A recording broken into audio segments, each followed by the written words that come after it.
Le président Trump a pratiquement lancé un nouvel ultimatum à l'Iran. Soit ils acceptent tout un ensemble de conditions qu'il avait lui-même approuvées autrefois, soit, comme il le répète souvent, il reprendra les bombardements. L'un des éléments qui pèse sur toutes ces questions diplomatiques, et qu'il a d'ailleurs évoqué hier sur Truth Social, c'est qu'il affirme retirer magnanimement le projet Freedom parce qu'il veut donner une chance à la paix. Mais, comme le rapporte NBC News, en réalité, l'histoire est un peu plus compliquée que ça.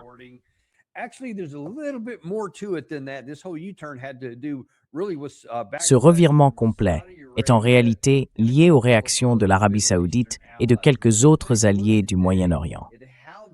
Aujourd'hui, on va examiner comment tout cela s'inscrit dans la tentative plus large de mettre fin à cette guerre, et si cette stratégie a une chance de réussir, ou si on va revenir au bombardement. On va analyser tout ça ensemble aujourd'hui. Et pour en parler, nous retrouvons Patrick Henningsen, journaliste et analyste géopolitique, fondateur du site d'information et d'analyse 21st Century Wire et animateur de l'émission Sunday Wire. Patrick, comme toujours, bienvenue dans l'émission. C'est un plaisir d'être avec toi, Daniel. Écoutez, je vous remercie vraiment d'avoir pris le temps d'être avec nous. Je sais que vous avez beaucoup voyagé ces derniers temps, que vous courez un peu partout. Alors on est très reconnaissant que vous ayez pu nous accorder un moment aujourd'hui. Et justement, avec tous ces déplacements, je me demande si vous avez eu, je ne sais pas, un éclairage particulier, ou peut-être des informations de vos sources, sur ce qui s'est passé avec toute cette histoire autour de l'Arabie saoudite. Parce que franchement, à peine 48 heures après l'annonce, même pas un jour après la conférence de presse où le secrétaire à la Défense et le chef d'état-major expliquaient à quel point c'était un succès. Tout a disparu d'un coup. Qu'est-ce qui s'est passé, au juste?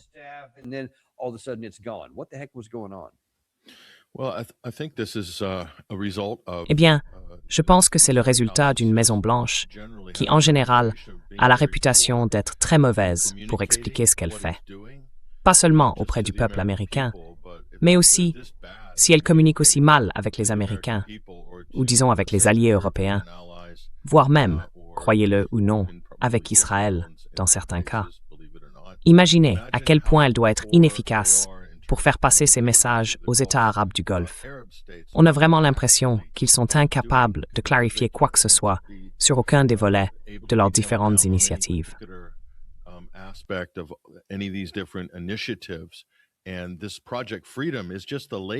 Et ce Project Freedom, c'est juste la dernière initiative d'une série d'opérations au nom un peu ridicule qui finissent par devenir embarrassantes. On dirait une sorte de pastiche d'un film hollywoodien ou quelque chose du genre. Il y a eu Epic Fury, Economic Fury, maintenant Project Freedom. Et ils n'ont sans doute pas beaucoup communiqué avec leurs alliés du Golfe. Alors, que vont faire ces alliés du Golfe? Ils doivent bouger, non? Ils perdent de l'argent chaque jour. Leur principale exportation ne leur rapporte plus les revenus habituels. Ils ne touchent plus les dollars. Il y a même un pays arabe qui s'éloigne de l'OPEP, les Émirats arabes unis.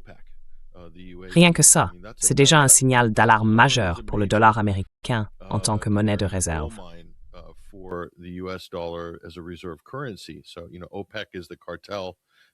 Donc, l'OPEP, c'est un peu le cartel qui maintient tout en place. Ce n'est pas seulement pour que les pays arabes puissent fixer les prix ou établir des quotas de production et se coordonner entre eux. Bien sûr, ça a du sens de ce point de vue-là, en tant que cartel. Mais en réalité, l'OPEP a été créé pour servir les intérêts des États-Unis. L'idée, c'était d'assurer la stabilité et de mettre en place les règles du système du pétrodollar. Et maintenant, avec les Émirats arabes unis qui s'en détachent un peu, c'est parce qu'ils ont besoin d'argent, de devises étrangères. Donc, s'ils doivent vendre en yuan chinois, faire entrer cet argent sur leur compte, puis le convertir en dollars pour payer le reste de ce dont ils ont besoin, eh bien, c'est ce qu'ils feront.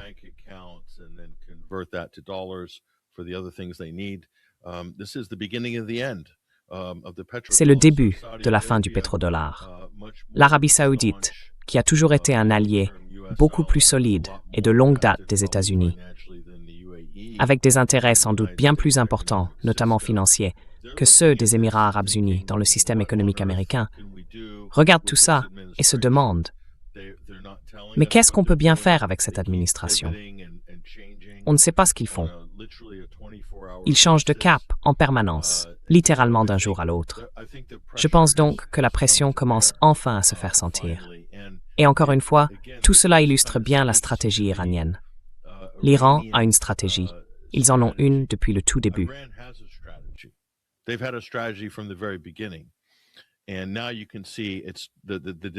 Et maintenant, on peut voir que les dividendes commencent à se faire sentir. Votre invité précédent, Matt Ho, a fait un commentaire dans votre dernière séquence. Il a dit qu'il se sentait plus à l'aise pour analyser un pays comme l'Iran, et donc, en matière de politique, ce que fait leur ministère, que pour analyser les États-Unis. Ce qu'il veut dire en langage courant, c'est qu'en gros, l'Iran agit comme une puissance normative dans le système international, plutôt que comme un État voyou ou un acteur belliqueux. Or, le système international que nous avons conçu, celui que les États-Unis ont dirigé après la Seconde Guerre mondiale, favorise justement les puissances normatives.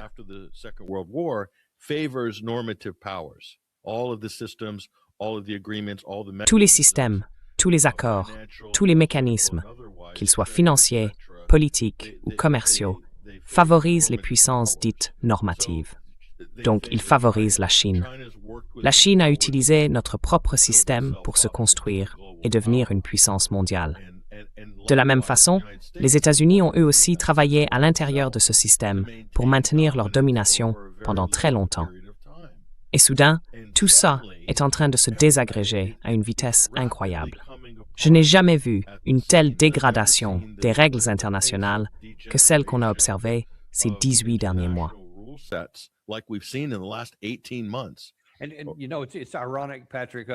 Et tu vois, c'est assez ironique, Patrick. On a commencé l'émission avec Matt. Je ne sais pas si tu as vu le début, mais on avait une vidéo de Marco Rubio à l'ONU en train de les fustiger. Comment osait-il ne pas condamner la fermeture du détroit d'Ormuz par l'Iran, vu à quel point c'était illégal et à quel point ça faisait du tort à d'autres? Totalement inconscient du fait que tout ça venait de notre guerre illégale. Il passait littéralement à côté, comme si ça n'avait jamais existé. Et ensuite, on entend une déclaration comme celle-là. Et là, franchement,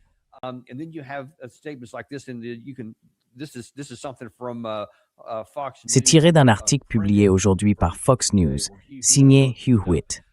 J'ai sauté directement à la fin, là où il énumère toutes ces choses qu'on devrait faire et qui, en gros, exigent une reddition totale de la part de l'Iran. Et il dit que ce sont des demandes raisonnables et que les fanatiques en Iran sont irrationnels. Et moi, je me dis, bon, ça passe très bien ici, surtout auprès de la base du président Trump.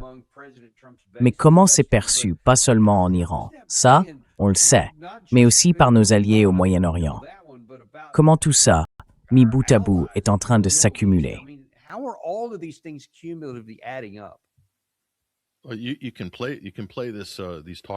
Vous pouvez répéter ces éléments de langage chez vous, si vous voulez. Je veux dire Hugh Hewitt, il incarne parfaitement ce type de conservateur Rhino, ou centriste, conservateur de l'establishment pro-sioniste, pro-Israël jusqu'au bout, typique de Salem Media et de tout ce milieu-là. Mais en réalité, il lit mot pour mot les notes de communication de l'AIPAC. C'est exactement ce qu'il fait. Et ils font tous pareil. Vous voyez ces éléments de langage revenir sans arrêt. Rubio, Waltz, même leurs relais comme Hugh Hewitt, tous les gens du gouvernement, Pete Hegseth et les autres. Ils répètent toujours le même discours, le même message. On a l'impression qu'ils veulent accrocher toute leur politique, tout ce qu'ils font, à ce message-là.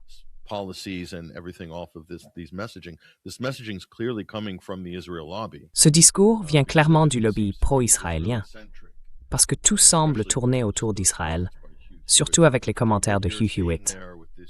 Ce qu'on voit là, avec ces conservateurs va-t-en-guerre, c'est qu'en réalité, ils servent de relais pour le lobby. Dans ce sens-là, le lobby exerce une pression constante sur l'administration Trump pour le pousser, pour l'orienter dans ce qu'ils considèrent comme la bonne direction. Et ils ont aussi d'autres chiens d'attaque dans les médias, comme Mark Levin, et évidemment quelques autres figures du même genre.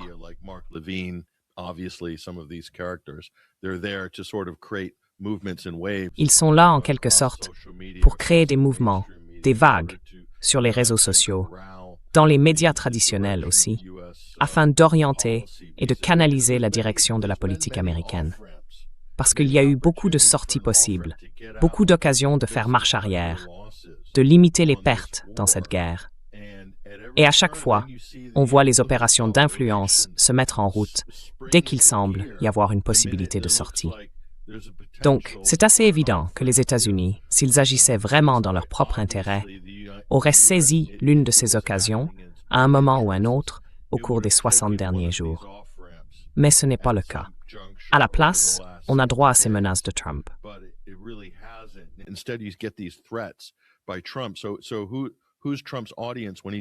Alors, à qui Trump s'adresse-t-il quand il fait ce genre de déclaration du type « Oui, on suspend l'opération Freedom, mais le blocus reste en place et on va bombarder ».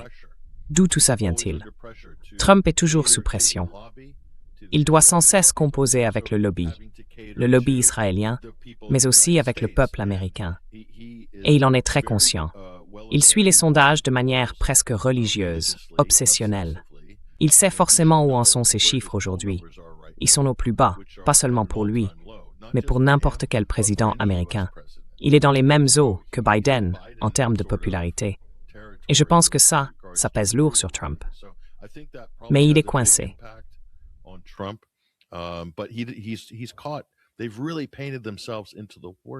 Ils se sont vraiment enfermés dans le pire des pièges avec cette guerre.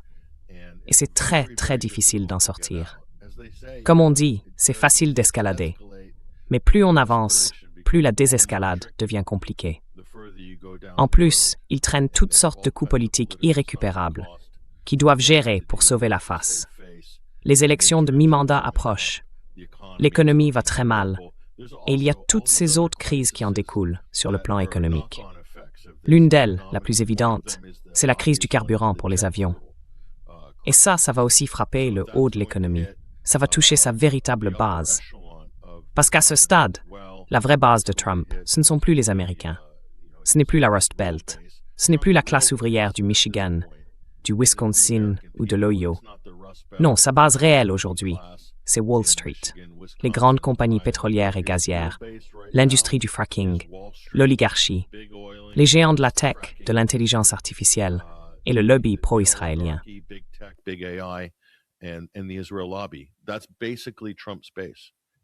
C'est en gros la base de Trump et certains éléments des médias traditionnels. Donc on a une crise du carburant pour les avions et une économie où les coûts explosent, les jets privés, les vols réguliers, les billets en première classe et de moins en moins de vols disponibles sur les grandes compagnies. Maintenant, ils commencent à sentir la pression. Alors, oubliez la classe ouvrière et ce que vous payez pour un gallon d'essence. Lui, il a déjà tourné la page là-dessus en disant « Arrêtez de vous plaindre du prix de l'essence, ça en vaut la peine ». En fait, il a déjà eu son moment panier de déplorables, comme Hillary Clinton à l'époque, en jetant toute la classe ouvrière et une bonne partie de l'Amérique moyenne sous le bus. En gros, qu'ils se débrouillent. Il l'a fait. Mais la vraie pression maintenant, elle vient de sa base restante. Et cette base, c'est l'argent, le gros argent. Ce sont tous ces secteurs de l'économie, des affaires et de l'industrie que je viens de citer.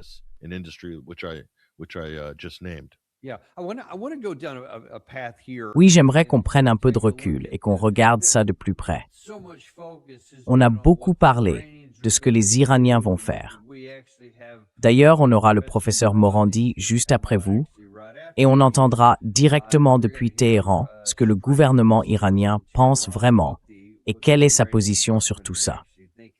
Mais moi, je veux qu'on s'intéresse à un aspect dont on parle beaucoup moins, en tout cas pas dans les grands médias. Et je pense que, pour des raisons évidentes, ils ne sont pas très à l'aise à l'idée d'aborder la question du lien avec Israël. Vous en avez d'ailleurs déjà évoqué une partie.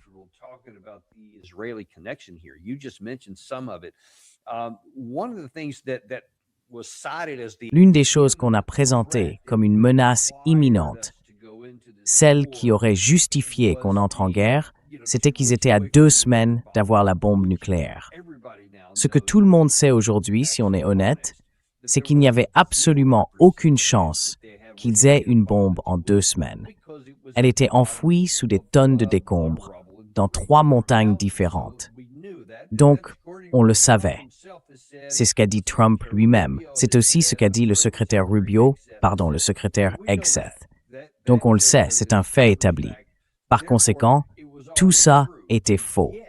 Et pourtant, encore aujourd'hui, Gary, pas celui qui s'appelle Trump, ils ont gagné. Oui, le premier qui s'affiche là. Voilà ce qu'il a dit hier en répétant exactement ce même argument. Vous semblez optimiste, maintenant que vous paraissez plus près d'un accord. Qu'est-ce qui rend ce moment différent des autres fois où un accord semblait déjà à portée de main? Well, why do you say they refuse to submit? You don't know that. You don't know what's going on behind you. And a few days ago, it's a long time ago. You know, in the world of war, a few days ago, no, they want to make a deal badly. And we'll see if we get there. If we get there, they can't have nuclear weapons. You know, it's very simple. But what's not to submit? So they had a Navy with 159 ships, and now every ship is blown to pieces and lying at the bottom of the water. They had an Air Force, lots of planes, and they don't have any planes. They don't have any anti-aircraft. They don't have any radar left. Their missiles are mostly decimated. They have some. They have probably 19%, but not a lot by comparison to what they had. And their leaders are all dead. So I think we won. Tu l'as entendu dire, au milieu de tout ça, qu'il ne pouvait pas avoir d'armes nucléaires. Et puis il est revenu encore une fois. C'est très simple. L'Iran ne peut pas avoir l'arme nucléaire, parce que aussi dur qu'il soit, on veut qu'il reste en vie. On veut que vous restiez tous en vie. L'Iran ne peut pas avoir l'arme nucléaire, et ils ne l'auront pas. Ils ont accepté cela, entre autres choses.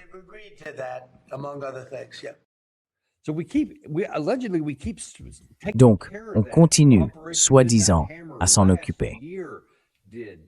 L'opération Midnight Hammer, l'année dernière, a fait tout ça ici, et pourtant, ça semble sans cesse revenir.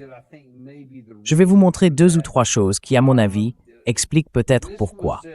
Ça, c'était dans la presse israélienne il y a quelques jours, dans le Jerusalem Post. Ils disent que tout le monde comprend mal le rapport des services de renseignement américains sur la menace nucléaire iranienne. Le sous-titre précise que, même si les États-Unis peuvent se demander si les guerres de 25 et 26 ont valu les sacrifices, du point de vue israélien, elles en valaient clairement la peine. Et il y a 2 points dans cet article du Jerusalem Post que je veux aborder d'abord.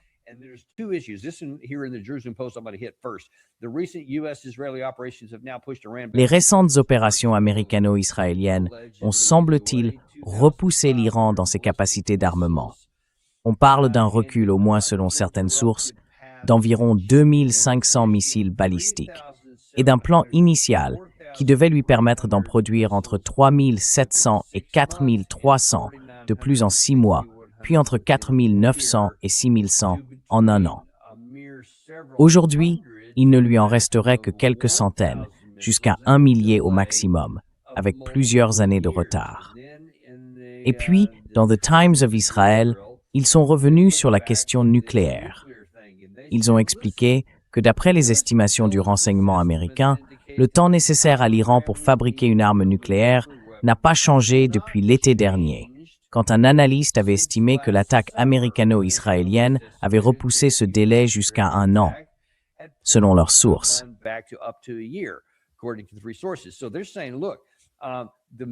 Alors ils disent, regardez, les missiles ont été réduits, mais pas éliminés. Mais tout ce dossier nucléaire, ils disent, écoutez, tout ce qu'on a fait jusqu'à présent n'a rien changé. Et il serait, je ne sais pas d'où ils sortent ça, mais soi-disant à 1 an, d'avoir potentiellement une bombe nucléaire. Donc ils veulent continuer, aller plus loin. T'as pas entendu hier, Trump a encore dit que tout ça tournait autour du nucléaire, alors que selon lui, c'était déjà réglé. Alors, qu'est-ce que ça te dit sur ce que les Israéliens veulent vraiment dans cette histoire? Parce qu'au fond, ma vraie question c'est, est-ce que les Israéliens vont se contenter de l'accord que Trump essaye de faire accepter à l'Iran pour mettre fin à la guerre?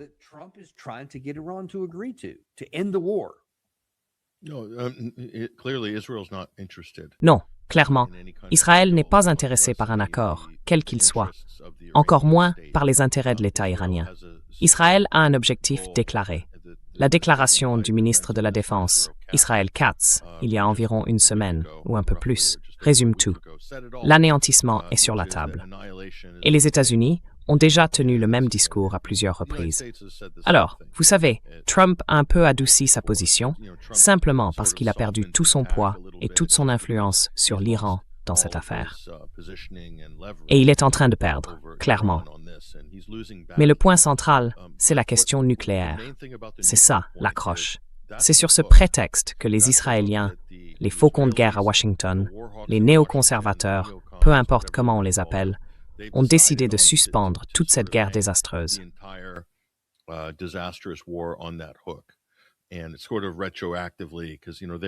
Et c'est un peu rétroactif parce que tu vois, ils envoyaient déjà des messages contradictoires quand ils ont lancé cette guerre dès le départ. Et comme tu l'as justement souligné, Daniel, ça n'a de toute façon aucun sens si on se base sur l'opération Marteau de minuit et tout ce qui s'est passé l'an dernier. Donc, mais c'est l'épée de Damoclès qu'ils peuvent garder suspendue au-dessus des Iraniens indéfiniment, tant que l'Iran insiste pour enrichir de l'uranium. Et ça ne s'arrête pas là. L'idée, c'est que l'Iran ne devrait même pas avoir le droit à un programme nucléaire civil. Autrement dit, l'Iran doit être limité de façon permanente dans ce que d'autres pays ont le droit de faire. Et c'est justement tout l'argument iranien. Nous avons un seuil minimal de souveraineté que nous voulons défendre, parce que nous sommes un vrai pays, un pays à part entière.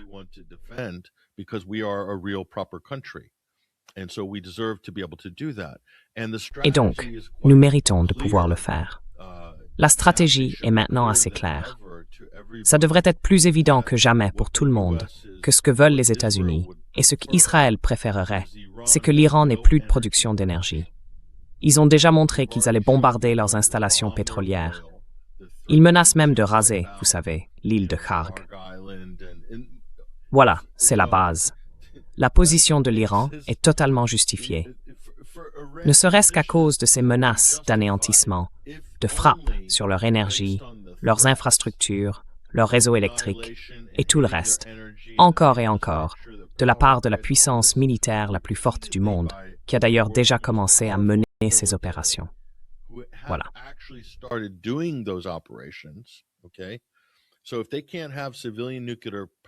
Donc, si on leur interdit d'avoir une production d'énergie nucléaire civile, tout ce qui va avec disparaît aussi. Je parle de toutes les industries qui en dépendent, comme les isotopes médicaux, qui ont toujours été une source importante de revenus pour l'Iran à l'international, et d'autres secteurs encore. Si on leur retire tout ça, alors les États-Unis et Israël se réservent, pour toujours, le droit de frapper leur capacité de production et de stockage de pétrole et de gaz naturel. Ils ont d'ailleurs frappé leur stock à Téhéran il y a 2 mois. Et si ces pays se réservent ce droit en permanence, à tout moment, alors l'Iran se retrouve dans la même situation que la Syrie, obligé d'importer toute l'énergie dont il a besoin et littéralement dépendant de la bonne volonté de ses voisins et de ses alliés.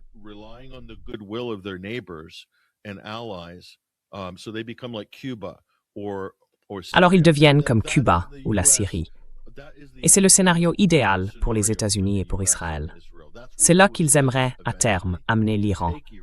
Un pays sans capacité réelle, sans économie qui fonctionne, sans défense opérationnelle. Le nucléaire civil, c'est ce que font les pays avancés pour se protéger contre l'instabilité, les catastrophes, les guerres, les situations d'urgence, afin que leur réseau énergétique continue de tourner et que le pays puisse fonctionner. Donc l'hydroélectrique, le nucléaire, tous les pays développent une politique énergétique diversifiée. Mais eux, ils ne veulent même pas que l'Iran ait ça. Ils ne veulent pas qu'il ait une industrie pétrolière. Si les États-Unis ne peuvent pas avoir le pétrole, alors ils préfèrent le détruire.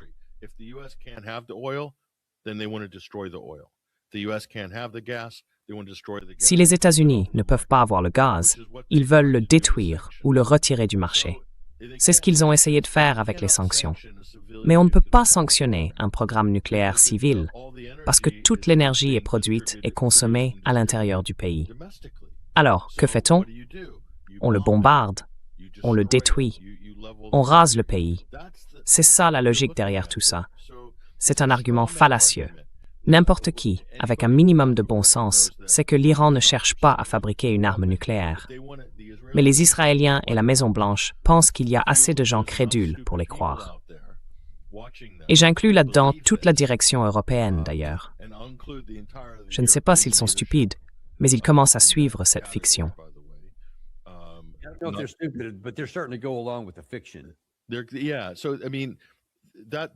Oui, donc je veux dire, ils vont tout faire reposer là-dessus. Et Joe Kent, je vais l'appeler un lanceur d'alerte, parce que c'en est un.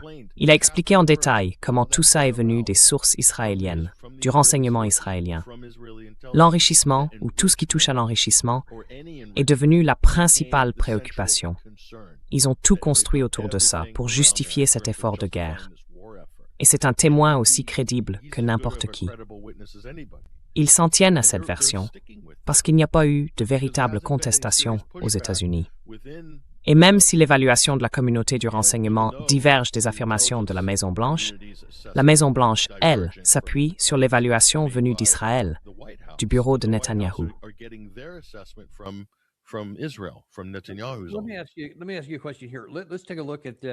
Laissez-moi vous poser une question. Regardons ça ensemble. C'est un article du Wall Street Journal, publié aujourd'hui. Apparemment, voilà ce que les États-Unis essayent d'obtenir en ce moment. Washington dit qu'il lui faut une attestation de l'Iran, confirmant qu'il ne cherchera pas à se doter de l'arme nucléaire. L'Iran l'a déjà donné, il l'a toujours donné. Mais malgré tout, les Américains veulent ensuite le démantèlement des sites de Fordo, de Natanz et d'Ispahan, une interdiction des activités nucléaires souterraines, des inspections à la demande et un moratoire de 20 ans. L'Iran devrait aussi rouvrir le détroit d'Ormuz. En échange, les États-Unis assoupliraient leur blocus. L'allègement des sanctions américaines serait alors lié aux actions de l'Iran, pas simplement à la signature d'un accord. Et puis, M. Trump a déclaré que si Téhéran refusait, les bombardements commenceraient. Parmi toutes ces conditions, selon vous, lesquelles servent les intérêts américains et lesquelles relèvent surtout des intérêts israéliens?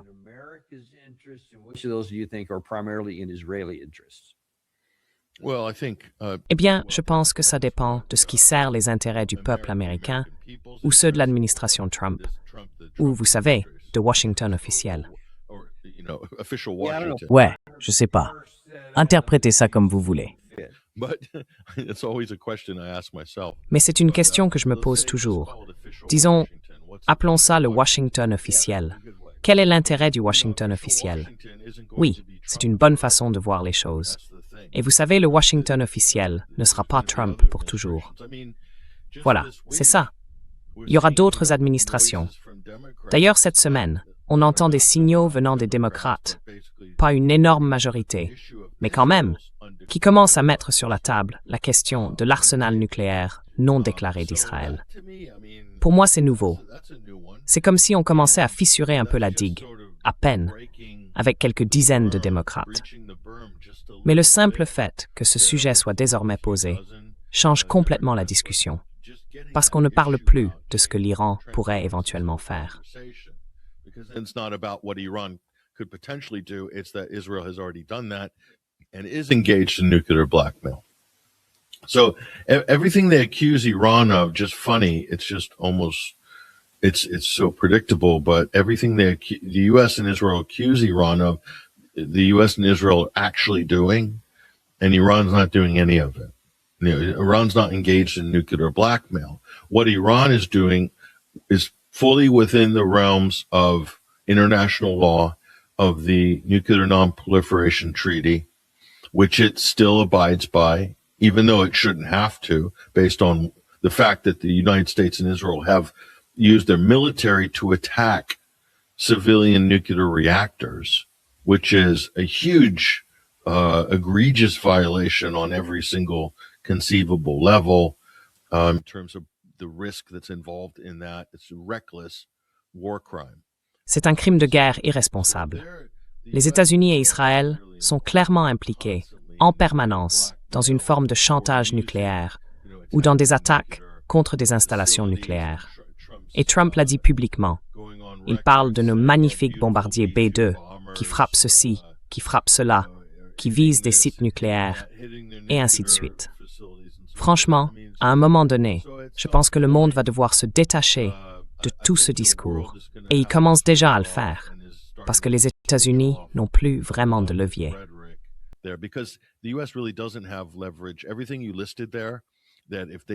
Tout ce que vous venez d'énumérer, que s'ils ne respectent pas tel ou tel point, le bombardement va reprendre.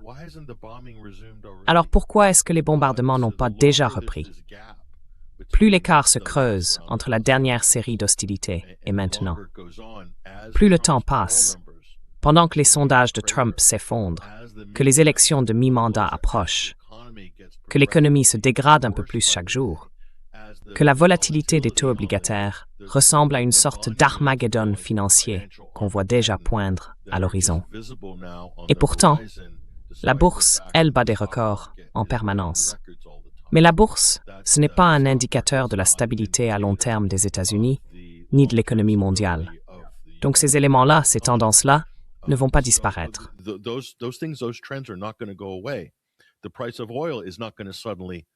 Le prix du pétrole ne va pas soudainement s'effondrer, se normaliser et se stabiliser. Tout ça est déjà intégré.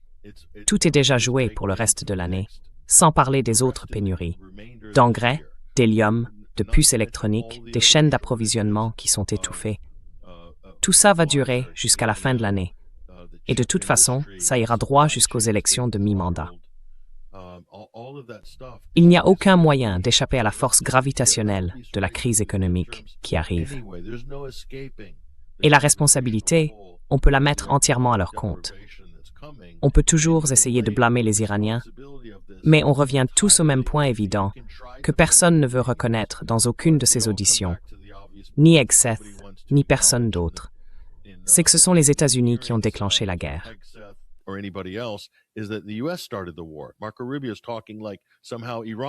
Marco Rubio parle comme si, d'une manière ou d'une autre, l'Iran avait déclenché cette guerre et violé le droit international, et ainsi de suite. C'est d'une incompétence totale. C'est franchement embarrassant. Et c'est sans doute pour ça que les Saoudiens, les Koweïtiens et d'autres pays du Golfe commencent à se dire « Attendez une minute. Si on reste encore trop longtemps liés aux États-Unis, nos sociétés et nos économies vont subir des dégâts irréparables. On pourrait même se retrouver dans une crise existentielle. Et si les États-Unis recommencent à bombarder, là, ce sera une vraie pression, un vrai levier, bien réel. L'Iran exerce ce levier sur les alliés des États-Unis. C'est concret, c'est du solide. On peut littéralement miser là-dessus.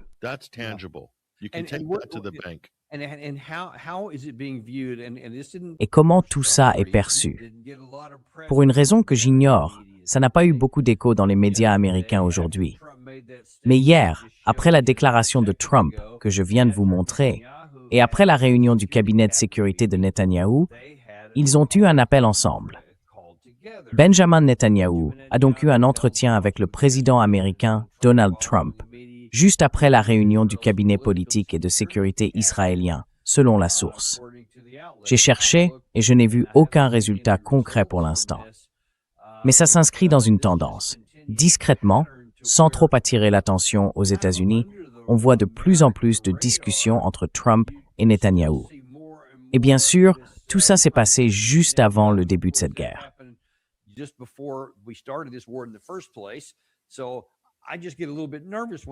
Je t'avoue que je deviens un peu nerveux quand je le vois enchaîner ces réunions après le cabinet de sécurité, juste après que le président Trump ait dit ça, à peu près au moment où tous ces trucs draconiens sont sortis dans le Wall Street Journal. Jesse Waters en a parlé hier soir sur Fox News.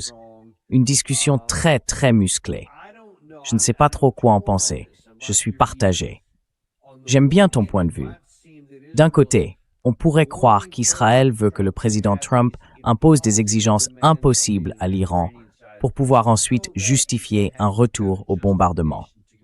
Mais de l'autre, il y aurait de vraies conséquences pour les États-Unis et pour tous les pays du Golfe s'ils s'engageaient dans cette voie. Comment tu vois ces deux pressions contraires qui tirent Trump dans des directions opposées?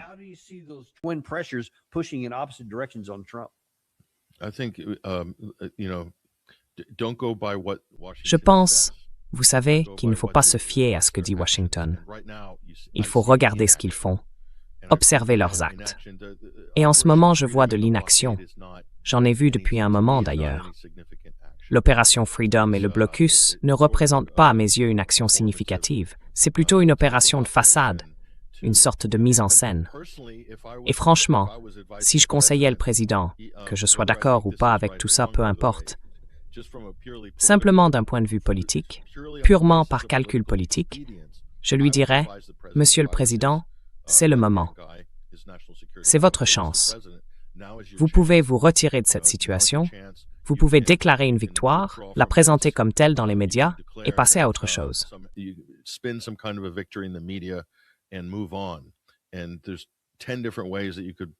Il y a 10 façons différentes de faire ça, et ensuite d'arriver à une sorte d'accord ou de compromis.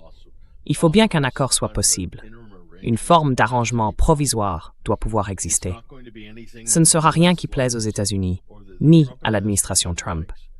Mais ce n'est pas ça la question.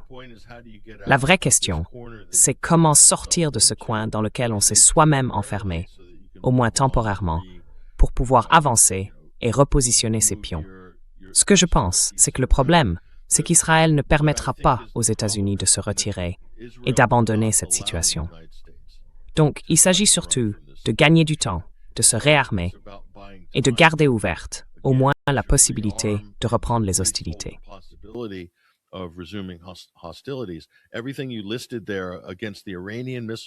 Tout ce que tu viens d'énumérer à propos de la production de missiles iraniens, les affirmations sur le fait qu'on aurait ralenti cette production, eh bien, on pourrait dresser une liste très similaire, et je suis sûr que tu l'as déjà fait, Daniel, avec exactement le même tableau pour les missiles américains, le même pour les munitions et la défense israélienne, et ainsi de suite. Et c'est probablement encore pire, bien plus grave du côté américain que du côté iranien. Je pense que c'est assez évident. Les États-Unis et Israël vont toujours exagérer leur réussite. Et à l'inverse, ils vont sous-estimer les niveaux réels de stock de missiles et de drones que possède l'Iran. Donc oui, c'est assez clair.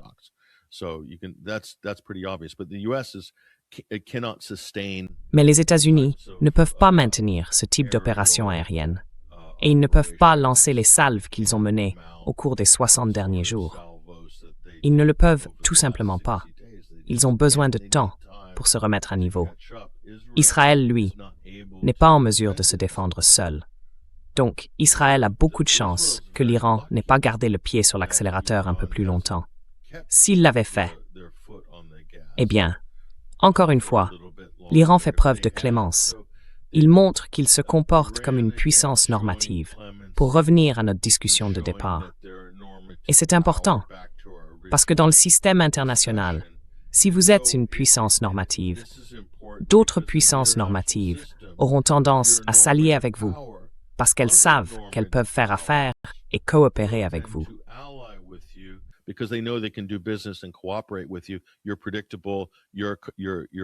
Vous êtes prévisible. Vous êtes un pays qui tient parole. Vous pouvez devenir un partenaire. Vous pouvez coopérer. Alors, la Chine et la Russie, deux grandes puissances, et même l'Inde, ainsi qu'une série d'autres pays, regardent l'Iran et se disent « c'est eux, l'acteur rationnel dans cette histoire ». Investissons chez eux, à moyen terme, peut-être même à long terme, parce qu'on peut faire des affaires avec eux. Ils ont un plan, une stratégie, quelque chose de cohérent, et ils s'imposent face à deux des armées conventionnelles les plus puissantes de la planète, les États-Unis et Israël, sans aucun doute. So L'un des autres facteurs, même pour arriver à un accord négocié, c'est que, dans le cadre du cessez-le-feu, la partie iranienne a exigé que le Liban soit inclus. Leurs groupes alliés ont clairement dit que c'était tout ou rien. Tout le monde devait bénéficier d'un cessez-le-feu. Donc après pas mal de difficultés, au moins sur le papier, il y en a eu un. Mais pouvez-vous nous dire un peu où en est la situation au Liban? Et dans quelle mesure cela pourrait-il compromettre tout accord que nous pourrions conclure avec l'Iran?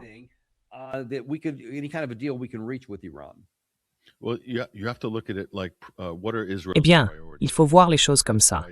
Quelles sont les priorités d'Israël en ce moment? Le pays mène une guerre sur plusieurs fronts. Actuellement, il essaye d'annexer des terres dans le sud du Liban, de vider le sud de sa population, d'abord des Libanais chiites qui seraient affiliés au Hezbollah dans cette région. C'est leur première priorité. Ensuite, il s'agit de dépeupler, de procéder à un nettoyage ethnique. Et une fois cela fait, ils encouragent les chrétiens et les musulmans sunnites à agir, en gros, comme des informateurs, s'ils repèrent des chiites qui ne seraient pas partis ou qui tenteraient de revenir pour récupérer leur maison.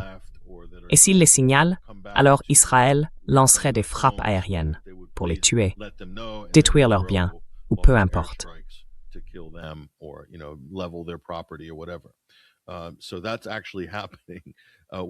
Donc oui, c'est bien en train de se produire. Maintenant, savoir s'ils réussiront sur le long terme, c'est une autre question. Mais c'est ça le plan israélien à long terme. Leur projet ne s'arrêtera pas aux musulmans chiites. À terme, les chrétiens seront eux aussi expulsés, comme on le voit déjà de manière systématique en Cisjordanie, et comme cela a été fait en visant les chrétiens à Gaza. Donc, pas de surprise sur ce qui est prévu. Ils cherchent aussi à annexer le plateau du Golan et à terme à y étendre les colonies. En ce moment, ils procèdent à un nettoyage ethnique très agressif en Cisjordanie. Et bien sûr, pour Gaza, on sait très bien quel est le programme.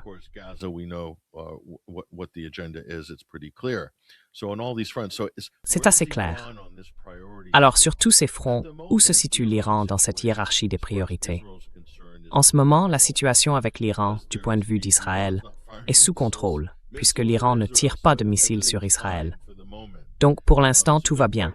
Ils sont plutôt satisfaits de maintenir la situation actuelle, tout en poursuivant leurs objectifs, leurs ambitions, notamment en ce qui concerne le Liban. Mais l'histoire n'a pas été très clémente avec les Israéliens sur ce genre de situation, et ce n'est pas la première fois qu'ils occupent le sud du Liban. Ils l'ont déjà fait dans les années 80 et 90, et finalement ils en ont été chassés par le Hezbollah.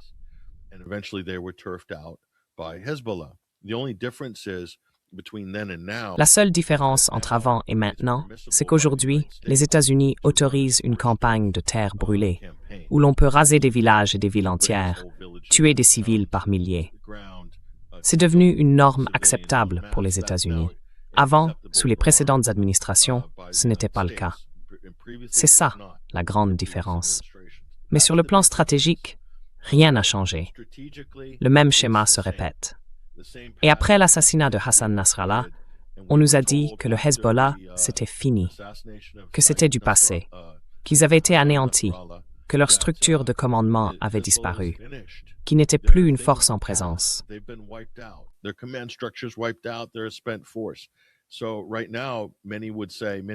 En ce moment, beaucoup diraient, et de nombreux observateurs militaires diraient aussi, que le Hezbollah est en train de gagner ce type de guerre d'insurrection, une guerre asymétrique face aux forces d'invasion et d'occupation de Tsahal dans le sud. Et ça, ce sera une guerre d'usure sur le long terme. Mais c'est la priorité d'Israël, et le pays est plutôt content de laisser les États-Unis s'occuper de l'Iran. Israël, lui, doit se concentrer sur ses propres objectifs politiques. C'est une question de survie pour Netanyahou, pour l'extrême droite en Israël. Ils doivent maintenir ce projet d'expansion, tout en donnant l'apparence d'une sécurité à l'intérieur de l'État d'Israël. Donc, éliminer le Hezbollah, c'est le prétexte. C'est éliminer le Hezbollah, tout comme à Gaza. Le prétexte est d'éliminer le Hamas. Mais au fond, il s'agit d'une ambition d'expansion à long terme. C'est clairement un projet de grand Israël. Et ils en parlent ouvertement depuis environ 6 mois maintenant en Israël.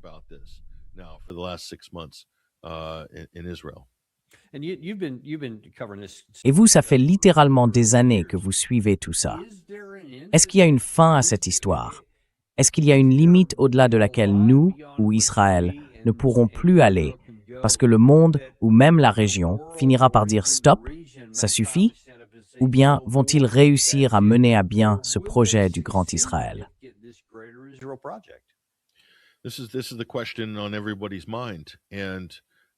C'est la question que tout le monde se pose. Et franchement, après ce qui s'est passé, l'ironie ici, c'est que dans un sens faustien, Israël n'a jamais été aussi proche d'atteindre ses ambitions et à une vitesse impressionnante en ce moment.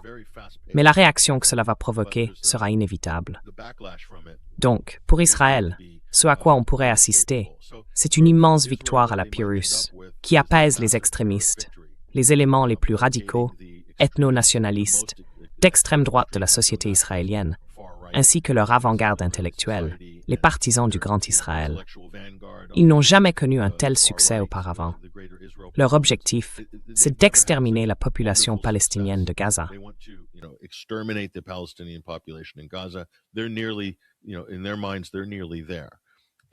Dans leur esprit, ils sont presque arrivés au but.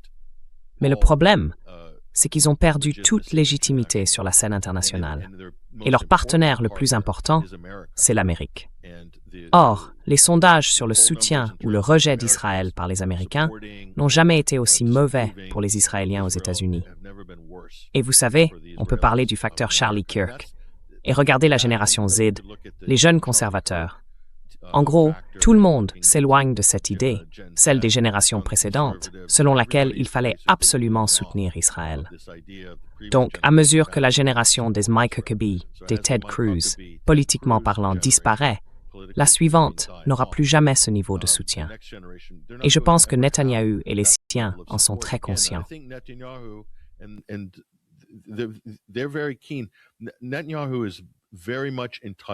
Netanyahou est très au fait de la politique américaine. Il a le doigt sur le pouls de Washington et il sait mieux que quiconque que c'est son moment d'or. Il se voit comme l'héritier naturel de Ben Gurion, comme celui qui deviendra le parrain, tout comme Ben Gurion a été le parrain d'Israël, de l'État d'Israël. Netanyahou, Benjamin Netanyahou, veut être le parrain du Grand Israël, pour, selon lui, enfin apporter la paix, ou plutôt ce qu'il considère comme la paix, c'est-à-dire la soumission totale de tous ceux qui les entourent dans la région, et l'expansion de leurs frontières jusqu'aux territoires qu'ils ont toujours voulu avoir dès le départ, tous ces endroits dont nous avons déjà parlé.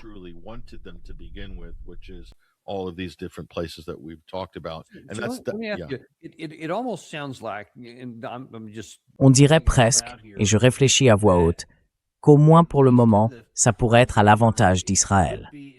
Et là, on parle vraiment de Netanyahou.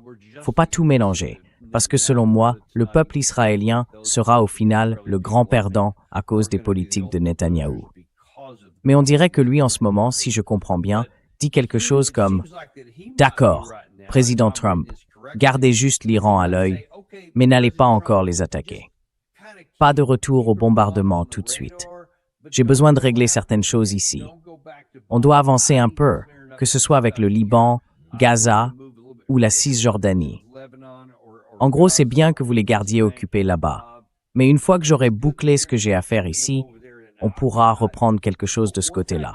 C'est à peu près ça, non, d'après vous?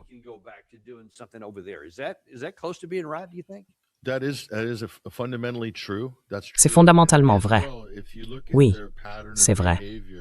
Et Israël, si on regarde son comportement au fil du temps, et ça remonte à plusieurs décennies, mais plus précisément, si on pense à l'opération Plomb durci, à l'opération Bordure protectrice, ces opérations ont été les prémices du génocide à Gaza. À chaque fois qu'il se passe quelque chose d'important, sur le plan géopolitique ou militaire, comme en 2014 avec l'émergence de Daesh en Syrie, c'est à ce moment-là qu'Israël y est allé sans aucune retenue, en menant un niveau de violence sans précédent contre les Palestiniens de Gaza, parce que les médias du monde entier ne regardaient tout simplement pas.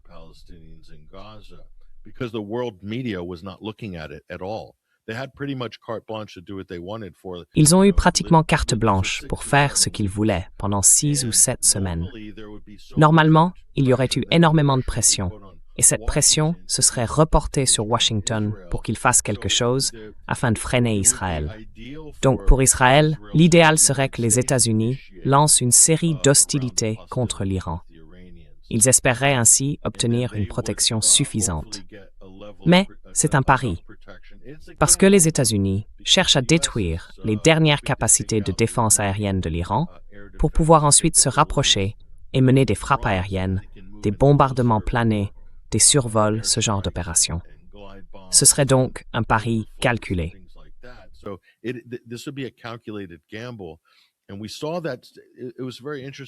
Et on a vu, Daniel, que c'était très intéressant. Ils avaient déplacé le groupe aéronaval du USS Gerald Ford vers le nord de la mer Rouge, avant de faire soudainement demi-tour pour rentrer à Norfolk, en Virginie. Parce que cette position-là, c'est celle qu'occuperait normalement le reste du groupe, avec évidemment les destroyers équipés de systèmes de défense antimissiles avancés et à haute altitude pour protéger Israël. Ça permettrait aussi de protéger les installations saoudiennes et de repousser les roquettes des Houthis venant du Yémen et tout le reste. Donc on avait vraiment l'impression qu'ils se préparaient à mettre en place ce genre de bouclier, qu'ils étaient confiants dans leur capacité à assurer ce niveau de défense, tout en étant prêts à attaquer l'Iran en même temps.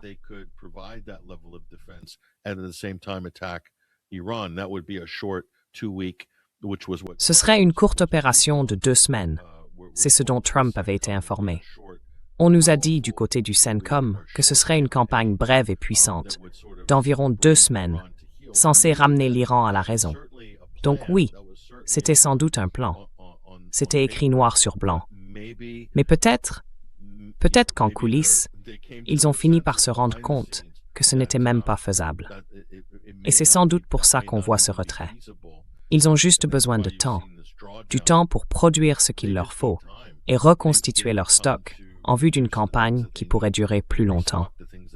Parce qu'une fois que ça commence, ça ne peut pas être une opération d'1 ou 2 semaines. Si on se prépare à une nouvelle phase d'hostilité, il faut être prêt à tenir 4-5 semaines.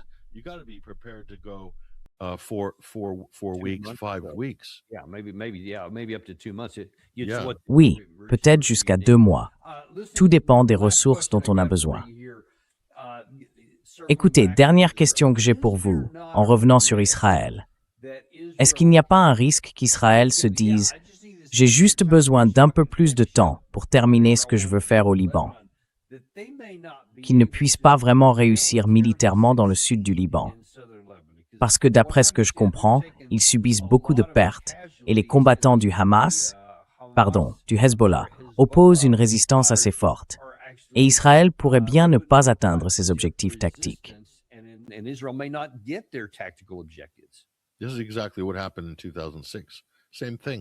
C'est exactement ce qui s'est passé en 2006. La même chose. Israël était le grand favori avant cette escarmouche, et ça s'est terminé en larmes pour Israël. Le Hezbollah rampait à travers les forêts de Maroun al-Ras, dans le sud du Liban, et ils ont vaincu Israël. À courte distance, ils ont battu Tsahal et l'ont forcé à se retirer. Et ça, c'était une victoire historique pour le Hezbollah. Mais c'était une sorte de longue guerre d'usure. Il faut bien comprendre que les Libanais, eux, ils vivent là. Ils connaissent chaque brin d'herbe de leur jardin. Ils savent où se trouve chaque arbre. Ils ont des tunnels. J'ai d'ailleurs été dans ces tunnels. On pouvait autrefois y entrer, là où cette guerre a eu lieu. Ils ont des positions de tireurs embusqués un peu partout, parce que c'est leur terrain, leur maison.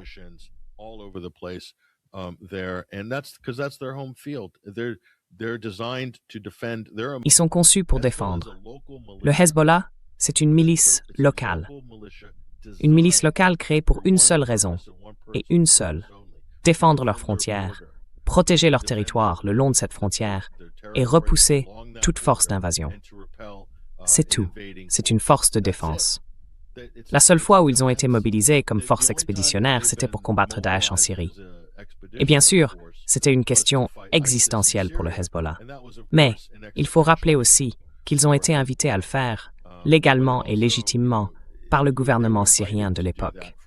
Et cette intervention visait à combattre Daesh et les factions d'Al-Qaïda en Syrie, qui étaient soutenues par les États-Unis, l'Occident et les pays du Golfe pendant cette longue et sale guerre. Mais c'est la seule fois où le Hezbollah a agi comme une force expéditionnaire.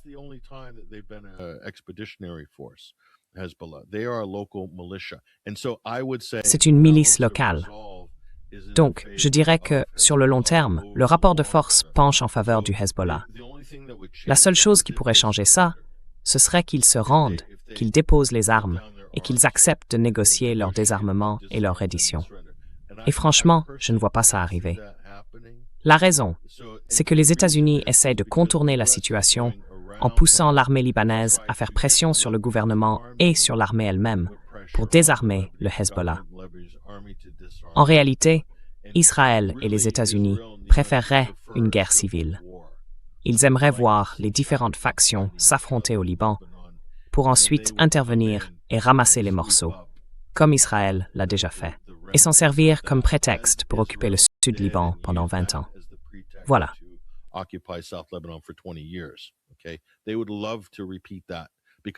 Ils aimeraient bien recommencer, parce qu'ils ont déjà de l'expérience dans ce genre de situation. Ces puissances savent gérer le chaos. Mais on n'est pas en 2026. Le Hezbollah et le Liban ne sont plus les mêmes qu'avant. Vous savez, le Hezbollah n'a jamais vraiment combattu les autres factions libanaises. Ils se sont toujours concentrés sur Israël.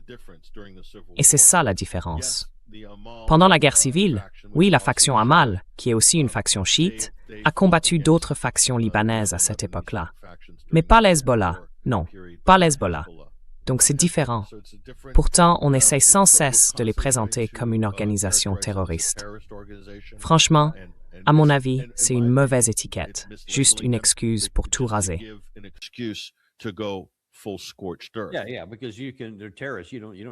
Oui, parce que vous pouvez, ce sont des terroristes. On ne négocie pas avec des terroristes. On les élimine, tout simplement. C'est plus simple, et ça évite d'avoir à examiner les choses en profondeur. Tout ça fonctionne ensemble, et les étiquettes n'ont pas d'importance. Ce qui compte, c'est la réalité sur le terrain. Et je pense que ça ne joue clairement pas en faveur d'Israël. Ce sera tout un chapitre de désastre dans l'histoire d'Israël, une fois que tout ça sera terminé. Mais on vous remercie vraiment d'être venu pour remettre ça sur la table, parce que c'est une partie de la guerre, et cet aspect-là est beaucoup trop peu couvert. Donc merci beaucoup pour ça.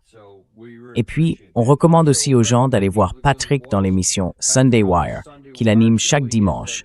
Et bien sûr, il est régulièrement sur 21stcenturywire.com. Alors, envoyez les gens là-bas pour en voir plus de Patrick Henningsen. Oui, merci Daniel. Merci à vous aussi, les amis. On revient dans environ 5 minutes. Comme on en parle depuis ce matin, on aura le professeur Morandi avec nous. Il va nous dire depuis le cœur de Téhéran ce qui se passe vraiment, à quel point ils sont prêts à accepter les conditions posées par le président, et si cette guerre pourrait bientôt se terminer. Ou si, au contraire, on se dirige vers une reprise du conflit. Restez avec nous pour ça. À 14h, le professeur Morandi dans le Daniel Davis Deep Dive. Vous savez qu'on n'a pas de sponsor, parce qu'on déteste vous bombarder de pubs. Moi, je n'aime pas ça. Alors, montrez-nous un peu de soutien.